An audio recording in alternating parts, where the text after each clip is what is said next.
Yo, welcome to Spectator Sporting. I'm Zach Roach, along with my partner, Mr.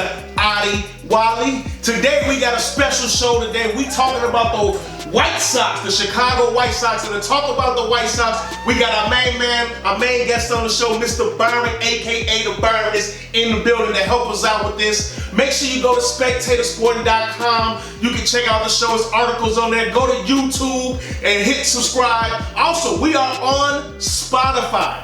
Check it out. We are on Spotify. Go ahead and hit the link and plenty of shows, all our previous shows, and this will be up there very soon. Those Chicago White Sox have come a long way. They made some trades. Now they are the division champs. They have won a division the first time since 2008. So the White Sox, they made some trades. They built this team up, and now they're on. Last year they was in the wild card. They lost to the Oakland A's. Now they come back this year, winning division. So, Byron, I remember we did the previous show. We all, we talked about the previous show. I think all of us you had them actually winning the World Series. You had them just as a wild card, and I had them losing in the American League Championship Series. But right now, they are here. They are in the playoffs. So we all right on that account. They did make the playoffs. So, Byron, what's the biggest thing that got what impressed you about the White Sox run going to the getting to the playoffs this season? Well, I'm going to have a very nice slice of crow or humble pie. It's crazy that I'm saying this, but Tony La Russa, yeah, me too, actually blew me away with how he managed this team in the second half of the season. As far as the injuries, as far as keeping guys healthy. Everything he's done with the rotation, outside of the realm of the players who definitely stepped up and made an impact on this team was very well managed by a dinosaur, and I couldn't believe that he actually did what he did, especially with all of the controversy we had in the beginning of the season, some of the comments that he made, some of the mistakes that he made as far as not knowing how to manage. During the extra inning game, this man actually turned this team into a very well-oiled machine. Injuries did not derail them. They basically, everyone that stepped up, every move that he made seemed to be the right move, seemed to be what the team needed. Yeah. And this team is a product of a manager that actually did an outstanding job, especially in the second half of the season.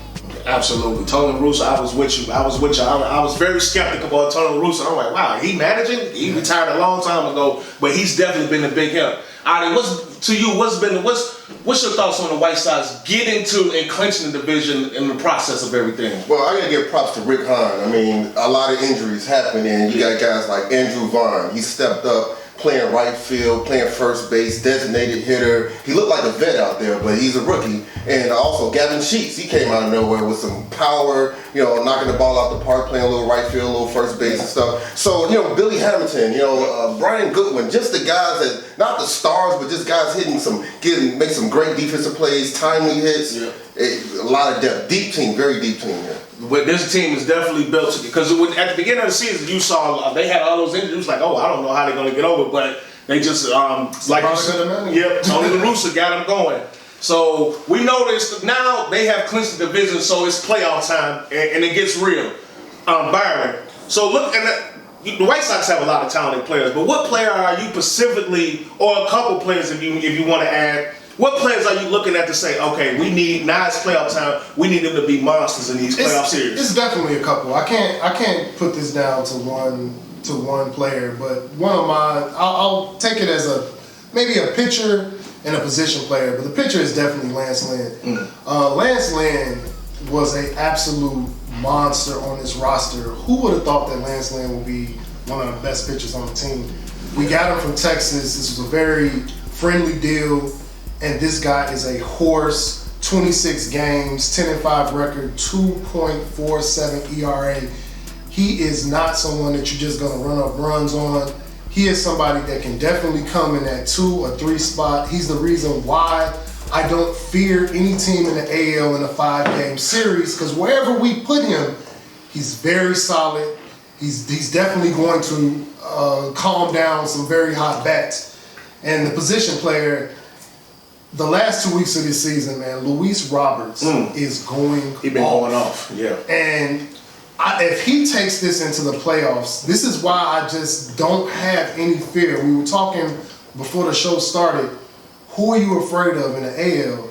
I'm not afraid of anybody. Yeah. And the reason why I'm not afraid of anybody, because these young hitters, even though they have not played together the entire season, they've had a very limited time where they've all been healthy, they've all been up, and they've all been producing. They are all coming in at the perfect time. And they seemingly are hot.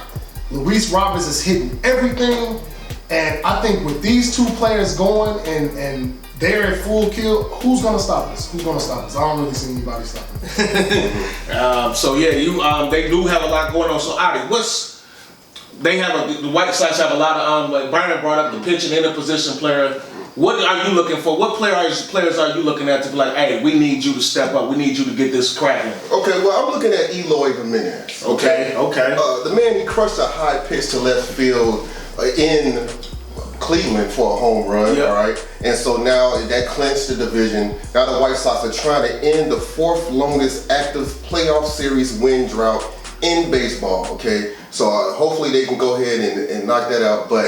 And I'm hoping that Eloy Jimenez, that's the start. That home run is the start of him getting out of a little slump he was in, okay? Because from mid-August through September the 23rd, the man was batting only .210. He had 3 home runs in 30 games. That's very low for Eloy Jimenez. And it looks like he lost that cleanup spot to Yasmani Grandal. He's been scorching hot. Grandal, the man, his slugging percentage, only Bryce Harper and Bobby Dalbec has a higher slugging percentage than him since Grandal came back from that knee surgery at the end of August. But now when Eloy Jimenez came back in late July from that pec injury, he was on fire. His bat was on fire. He was batting .333. He had 6 home runs in 15 games.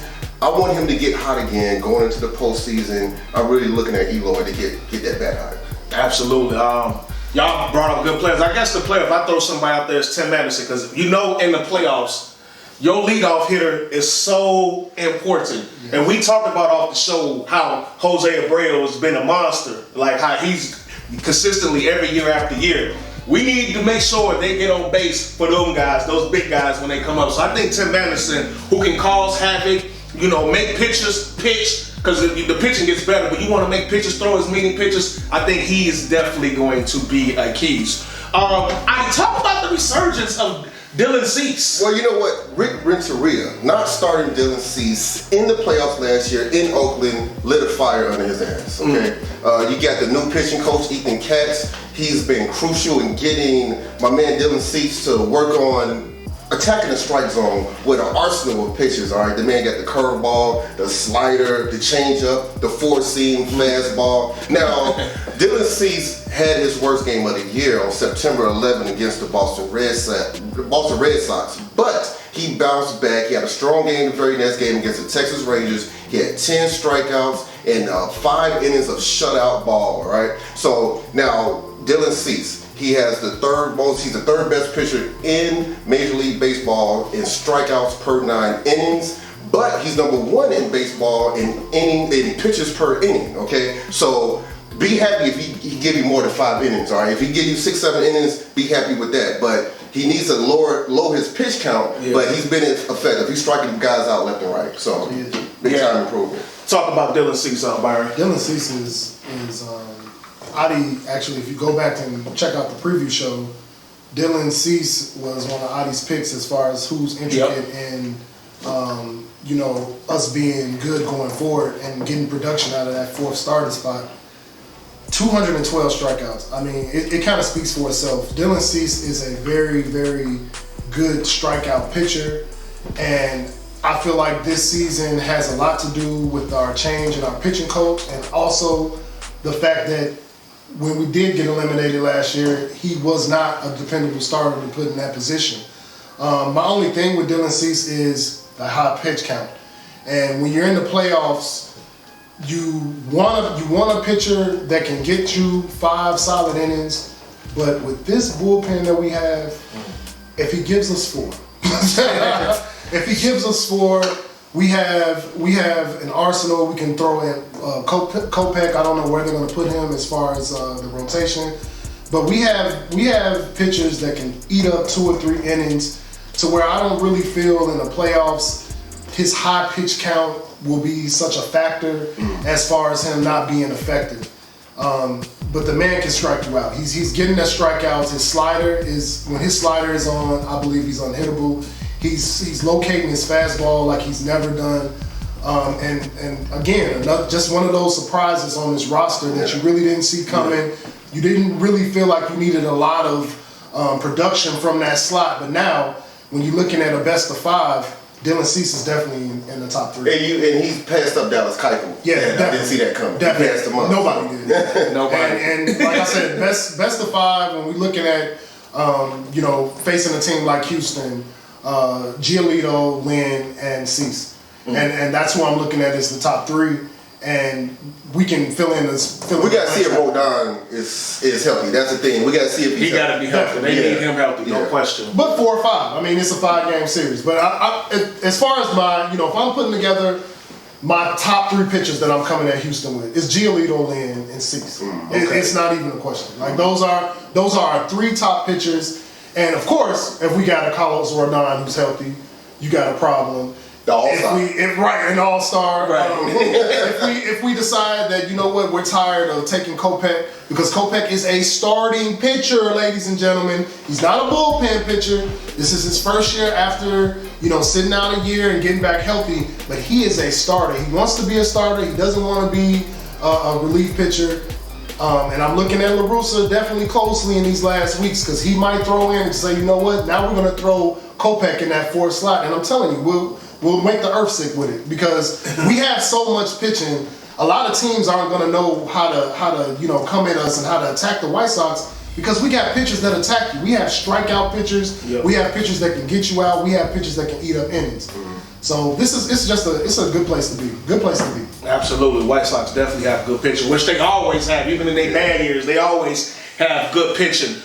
The White Sox have a lot of talent. We keep saying it, but Adi, which player are you really excited to see in these playoffs we're going this year? Well, you know what? Yoan Moncada. Ooh, yeah. The man, he heated up at the right time. Yeah. His on-base streak was remarkable. He's got the 3rd best on-base percentage in the American League. Wow. He's not displaying a lot of power this season with only 12 home runs, but his hitting IQ has significantly increased. He has the lowest strikeout rate of his career. He's a switch hitter. He's efficient on both sides of the plate.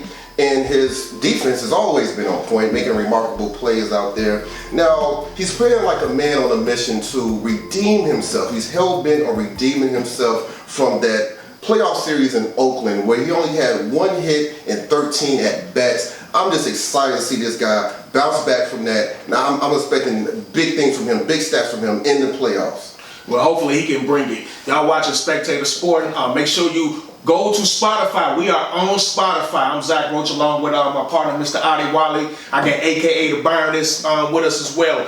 What player, Byron, gets you excited about these players? I know you got a few players that you get excited about, definitely. but what's the one? Who got you fired up? Like, man, I can't wait to see this guy. The MVP. I'm going with Abreu. Yeah. Abreu has just been dominant this year. 263 average, 113 RBIs leading the league, and 29 home runs leading the team. He is just a pillar to this offense. And as Adi put, I think a lot of Moncada, Luis Roberts, Eloy Jimenez, they kind of gravitate to him, and as he goes, they go. He's definitely the OG of this lineup, and when he's on, it seems like everybody's on around him. And I really feel like last year that Oakland series really lit a fire under this team, and they are excited to get back in the playoffs. They're excited to play a team like Houston. They're excited to go after any team that they feel like, we're not a favorite, or this team really feels like it can beat any team in the AL. And Jose Abreu is the MVP. It might not, some people might not have him as the voice of the team, Tim Anderson, who I absolutely love, but statistics don't lie. and he produces. And so you want your big producers to produce in the playoffs. Let's get it, Jose. I'm with you with the Jose Abreu. This was superstar shine. This is when you make your name in the postseason, and now it's time for Jose Abreu to really, really make his name, because I think he's talented enough. He's been doing it, and I think it's his time now to really show everybody who he really is. If you don't already know, of course, baseball fans know, but the world need to know Jose Abreu is a ball player. The world needs to know that the White Sox are coming. That's what they need to know. And you know, I'm gonna hijack the show for a second because I told y'all we was gonna win the division this year. I told you we was gonna win the division. It's a lot of people that said, "Oh, Byron and I ready. Oh, the Twins, all this and all that." I told you we was coming. Yes. I told you we was coming. This roster was just too talented to not be relevant in this division. And I'm not right a lot when it comes to Adi. But I was this time. I'm rubbing his face as much as I can. Minnesota had a lot of injuries. Oh! They had a lot of injuries. Definitely did. But okay, so we talked about the high points, but every team, as good as the White Sox is, the Yankees, Red Sox, Devil Rays, whoever it is, they all have certain concerns. Yes, sir. So, Byron, if anything, what concerns you about the Sox going into these playoffs? Craig Kimbrel. Oh. I was about to bring him up. Yeah. Zoom in on me. Look at my face. Not playing. Kimbrel.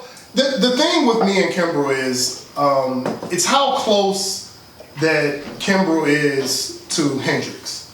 And I believe that Kimbrel is kind of suffering from his role and the role that he has as far as the bullpen. He went from being the man in the NL, you know, leading the NL in saves, to now coming into a team where his counterpart leads the AL in saves. Right. And I think there's something going on as far as his role, where he's needed, and how he's pitched. I don't like Kimbrel coming in right before Hendricks because their styles are so similar. And I feel like a lot of times when you throw Kimbrel in the eighth, you kind of giving batters like a heads up to what's coming. Right.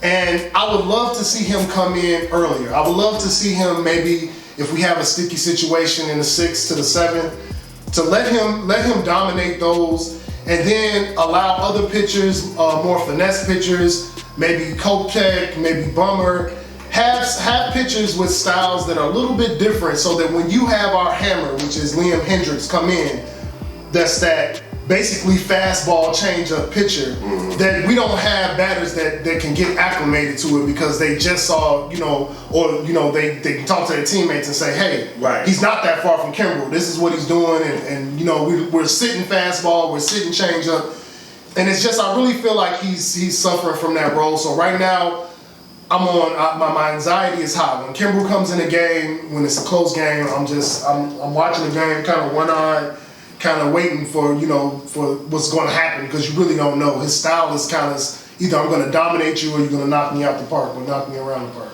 Well, that's what Tony La Russa. Now, this is where Tony La Russa is really going to make his money, because he's got some tough decisions to make as far as that bullpen and how he's going to approach it. And we traded a guy we really liked for him, Nick Madrigal. I really want Craig Kimbrel to dominate in the playoffs and play much better, because Nick Madrigal is a Cub now, and I really like the kid, man. He messed up his hamstring, traded him away. So no, I really feel I now tell a lot of my Scrub fan friends that we gave you a gem. Nick Madrigal is going to hit for average for his entire career. He's just an intelligent baseball player. He's going to hit for average. He's not going to strike out a lot. He's a South Side player, blue collar. He's gonna come to the field. He's gonna work, and I understand why we made the move. I mean, you want to make your good bullpen a rocket ship, even better than it was. Yep. And right now, it might not look that, but like the postseason is a totally different realm. Brand new start. And this is why they brought La Russa in. La Russa he has to be kind of like the game master. He has to manage this. He has to know when to put these guys in and to use them to his advantage, and don't just use them in a role trying to, pacify egos or make them feel good. Like if we need you in the 5th, if we need you in the 6th, that's when I'm putting you in the game. Liam Hendricks is the closer of this team. I don't think that's going to be into question at all. especially after the last couple weeks. And so I would love to see, Kimbrel used in a role to, when we need you to get out of the situation, that's when you're going to be in the game. And it might not be in A. Yeah. Take him out the 8th inning. 8th inning is like kryptonite to him. Yeah, I don't want to see him in A. And many postseason games are won in that 8th and 9th inning. That's true. We've seen it year after year. Teams have a lead, and I have broken many a things in the 8th inning. Absolutely. Adi, what concerns you? I know you said Kerry Kimbrel. Anything else concerns you besides Kerry Kimbrel? Well, you know what? The rookie Andrew Vaughn, I talked about him earlier. He just returned to the lineup from a back injury, okay? Now, hopefully he can get his rhythm back, because from August 22nd to September 9th, he had 50 at-bats, but only 4 hits. Then he was placed on the 10-day injury list, all right? Now, before that, the guy was on pace to have the second most home runs on the team behind Jose Abreu. He had 15 home runs, 42 RBIs. He had a .457 slugging percentage, okay? Yep. And so hopefully that back inflammation issue is a thing of the past. Hopefully that's gone. Hopefully he's healthy, because he'd be a solid hitter at the 7th spot behind either what we got, Eloy Jimenez probably hit batting 6. You got Yasmani Grandal. Hopefully he can stay hot. Louis Robert. Behind those guys. At the back of the lineup, facing somebody like Andrew Vaughn, the way he was playing at the beginning of the year, the whole season before that back, the guy was playing like a vet. You know what I'm saying? So hopefully he can get back to where he was, and he got Cesar Hernandez batting 8th. You got and hopefully we got Gavin Sheets on the postseason roster. We got to talk about him, because that kid had, I think he suffered from just us having too much talent. Gavin Sheets can start on any roster in baseball, and that kid's bat was just as relevant. He just didn't have the time up, because of the talent. Yep. And I want to see Gavin Sheets on this playoff roster. I really do. I know it's going to be tough to get him on, but I really want to see him on this playoff roster. I do. Man, we're gonna talk about the playoffs in a minute. You watch a Spectator Sporting. I'm Zach Roach, along with Mr. Adi Wally, my partner, Mr. Byron, aka the Burners, the White Sox guru, the boxing guru, whatever guru you want to be. He's got it. White Sox. We talked about all the players coming in, the good spots, what we're concerned about, but they're in the playoffs. And it looks like they're going to have a monster matchup to kick the gate off right away against the Houston Astros. Astros, really good team. They've been accused of cheating, but they still just keep winning. So I guess maybe it wasn't. Maybe they were just really good. So Byron, talk to me. Now let's talk about the White Sox roster. I know we broke down some of the players. We talked about a few, but what players are borderline to making a roster or not, or who can make a difference, or who might be left off? Because it's a very talented roster. I think you can take this. I mean, I'm pretty sure a lot of people have a different opinion about who should be on or who should be off. You definitely want to pad your pitchers in this time in the postseason. But to me, listen, Gavin Sheets deserves to be on this roster. Averaging .232, 9 home runs, 26 RBIs, 800 OPS. This kid had very, very limited time as far as coming up, but every time he came up, I feel like he basically did everything that was humanly possible for him to do to stay up here. But because this roster is so talented that he just cannot find a spot. But like Adi talked about in the last segment, with Vaughn having a back injury, kind of being not 100% right now, Sheets as a bat, we would have to put Eloy back on defense, but Sheets can more than make up as far as production in that lineup at the end of that lineup. So I would love to see Sheets on a roster. If he's not off, I totally understand, because again, this is a very loaded team, and it kind of whatever. I think La Russa will probably go as far as he wants the pitching, because he wants us to be dominant as far as options coming out that bullpen. So he'll probably bring up an arm, but man, Sheets really deserves to be on this postseason roster. He does. Yeah, Adi, same question to you. What player are you looking at that might not make, that's good player, but might not make the roster? I know we talked about Gavin Sheets, but who else? Is anybody else out there? Well, I got Gavin Sheets off. Oh, okay. And Zach Collins off, Danny Mendick off, you know what I'm saying? So I got Jose Ruiz in there, relief pitcher. You need enough pitchers because Craig Kimbrell been disappointing. We don't know what he's going to do. Michael Kopech, young pitcher, he's finally healthy. This is his first playoffs, right? So we don't really know how he's been playing good lately, though. But yeah, but he's still a really young guy. You know what I'm saying? You got Renato Lopez. I got Dallas Keuchel in the bullpen. I mean, I got my four top. You got a 4-pitcher rotation in the playoffs. Yep. I got Rodon, Carlos Rodon in that 4 with Dylan Cease, Lance Lynn, and Lucas Giolito. And so, you know, I got 13 pitchers, 13 position players. All right, so you know, I got Billy Hamilton making the roster. I got Billy Hamilton making. That's where a lot of people. But I love Billy Hamilton on the postseason roster because of what he does on the base pass. So I definitely think you need someone in there as far as, you know, to come in, pitch runner. Yeah, pitch runner. Defense. Defense. You definitely need. You gotta have it. Yeah. Gotta have it. It's just one of those issues where you got so much talent and somebody's gonna be, you know, sitting at home that could definitely help this team, you know. But it's too much talent. Ryan Tepera, finger, he's recovering from that. If he's healthy, if he's not healthy, then I think my man Sheets can make it, but we'll see. Yeah, we'll see.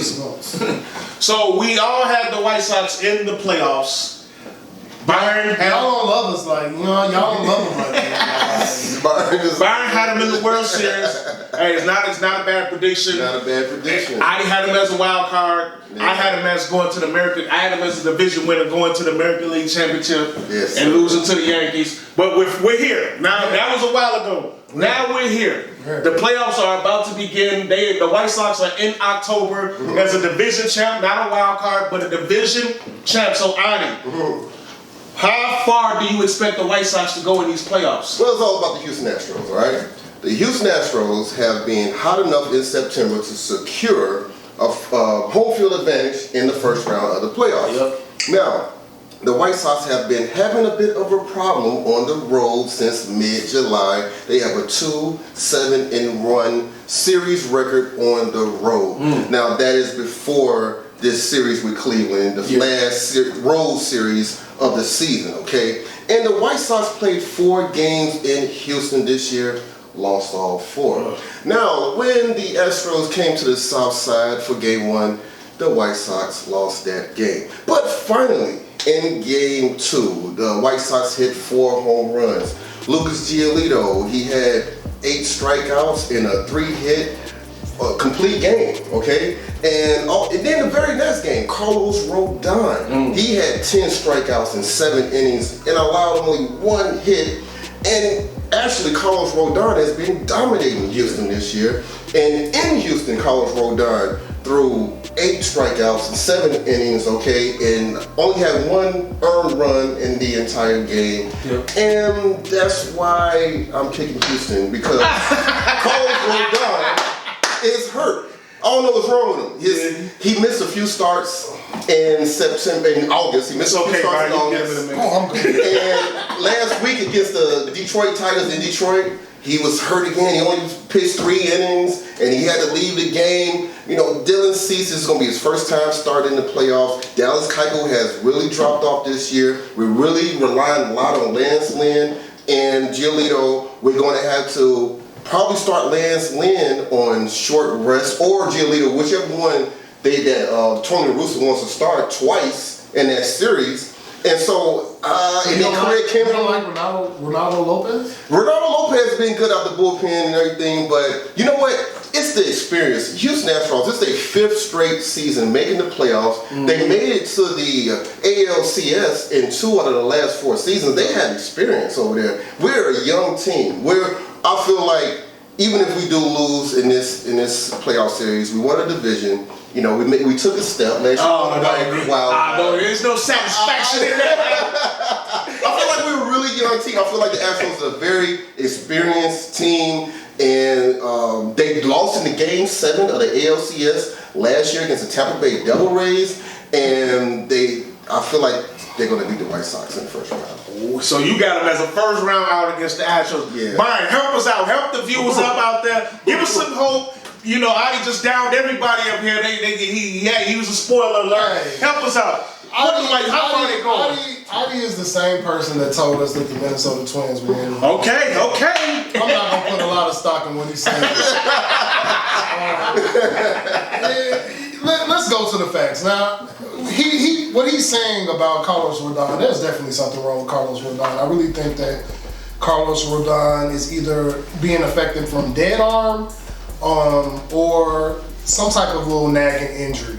And again, this is where Tony La Russa and his genius is going to pay dividends, you know, especially this is the postseason. And what Adi didn't bring up is that this team is foaming at the mouth after what happened to them last year. We were disrespected in Oakland. This team really feels like they were outmanaged, and that's basically what prompted a managerial change because of that series. Yes, we're young. Yes, Houston has a ton more playoff experience, but we have a more talented roster than them. And that's the flat out facts. We have a better roster. We have better young talent. We have way better pitching. And so while there are some type of, you know, a lot of things going on as far as Carlos Rodon, yes, he's our best pitcher as it pertains to the Houston Astros, but this is a 5-game series. Yeah. And you need 3 wins. And we got 3 pitchers that's going to get 3 wins. We got Giolito, we got Lance Lynn, and we got Dylan Cease. And we're not worried about anything else. Because if we run those 3 pitches at them, we're going to win 3 games. I really feel like we're going to sweep the Astros. I love it. We're coming. And this is not, yes, this is stupid White Sox fandom and an all-time high, but this is statistics. Statistically speaking, as far as pitching, we are light years ahead of everybody else in the AL. We are the best pitching team in the AL. As far as this is the reason why this roster was put together for the postseason. This is a 5-game series, so it's no sense of bringing up what happened in the regular season because I also was listening to Adi talking about our records. But you got to think about what La Russa has been doing. We've been up by 10 games for about 2 months. Yeah, they have. La Russa has been basically putting people on a 10-game DL or the IL or hey, you need 10 games, let me hit you here. This season or this series right here, let me sit you down. We have not been playing because our division has been won for 2 months. We're the product of a bad division, but we're also a product of a young team that had a lot of injuries that we had to deal with. So the talent on this team is the reason why we won the division. Because we haven't even seen our roster at its full potential play for a lot of time. Facts. We haven't. Facts. And so the last month and a half of this season, we're seeing these guys come off of some very long trips on the injured reserve, and they're coming into tune. And we're seeing Luis Roberts hit effortless home runs. We're seeing Jose Abreu do what he do. We're seeing Tim Anderson get into his own. I really truly believe that this team is ready.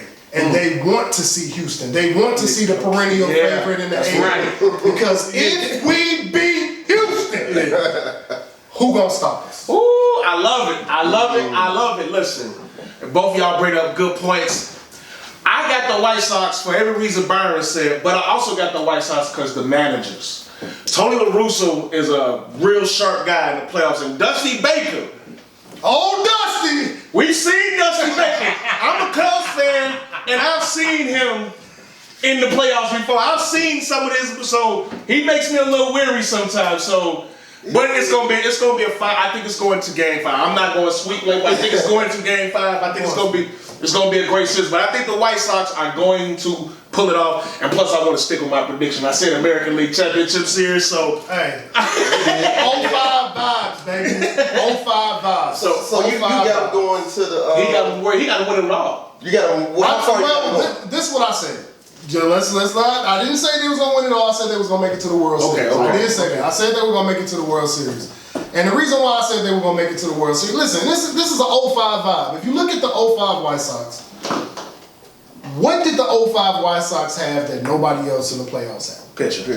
Yep. And here we are, you know, umpteen years later, and we're sitting on a precipice of a team that is even more loaded pitching-wise than the 05 team.